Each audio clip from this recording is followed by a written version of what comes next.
আসসালামু আলাইকুম ওয়ারহমাতুল্লাহ। আজ আমরা আলোচনা করব একটি বিশেষ দিনকে ঘিরে, যা মুসলিম সমাজে নানা নামে পরিচিত, আখেরি চাহার সোমবা। আখেরি চাহার সোমবা বলতে বোঝানো হয় সফর মাসের শেষ বুধবার।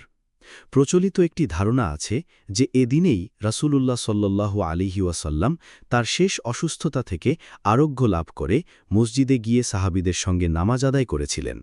তবে কিছু ইতিহাসবিদের মতে এটি সুস্পষ্টভাবে প্রমাণিত নয়। অনেক সংস্কৃতিতে এ দিনকে বিশেষভাবে পালন করা হয়। কোথাও বিশেষ দোয়া, ইবাদাত, নফল নামাজ কিংবা শুকরানা হিসাবে নামাজ আদায় করা হয়। আবার কোথাও এটি এক ধরনের আনন্দ উৎসব আকারেও পালিত হয়। তবে এখানে মনে রাখা দরকার, ইসলামের মূল শিক্ষা হল ইবাদাত বা আমল কেবল কোরআন ও সহি হাদিস দ্বারা প্রমাণিত হতে হবে।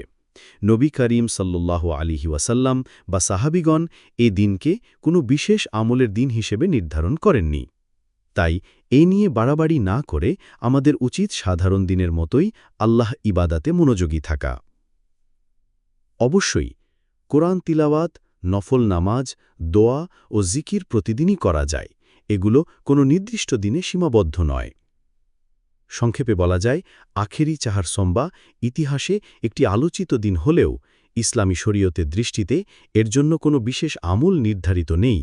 তাই আমাদের উচিত প্রমাণিত আমলগুলোকেই আঁকড়ে ধরা আর সব সময় আল্লাহ উপর ভরসা রাখা। আল্লাহ আমাদেরকে সহি জ্ঞান দিয়ে আমল করা তৌফিক দান